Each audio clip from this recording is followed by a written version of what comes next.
Hey everyone, it's Lauren. Today I'm going to walk you through the treatment for your shades for the Shades of Fall window. You're going to need a few things for that, including your brown shades only, some copper spray paint, a respirator and some gloves, and then your red paint marker. To get started with treating your shades, you'll grab your chocolate shades and head outside to a nice clean area. If you're using drop-down tables, make sure to use drop cloth or cardboard and grab your copper spray paint. Be sure to wear gloves and a respirator while you're doing this. And then when you get started, also make sure to shake the spray paint for about a minute or so before beginning.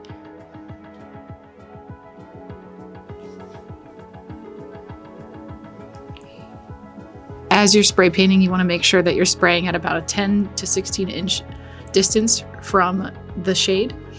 And you'll want to concentrate most of the color towards the end and then have it dissipate a bit up towards the top, creating an ombre effect. You can also do this by lifting the spray paint can up as you go back. And you'll just continue that all the way across. Be sure to spray at different angles so that you don't miss any spots on the shade. Continue to spray paint all the way across, and you can shift it and move it as you need to as well.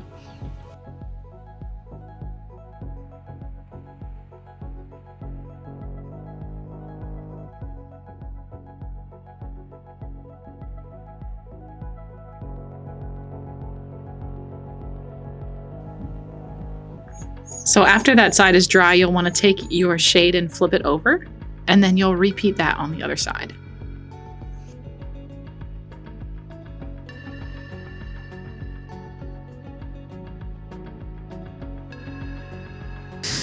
Okay, so once all of your shades have been spray painted and they're dry, you'll bring them back inside, and then that's where the paint marker comes in. So you're gonna use this to add some highlight areas on each of your shades. So you'll start by opening up the marker. When you open it, the tip is gonna be white. What you want is it to look like this. So to do that, you'll just take it and press it down on a scrap piece of paper or cardboard, whatever you'd like. So then you'll grab your shade, and you're gonna wanna bunch the end that has all of the copper spray paint together and hold that together pretty tightly.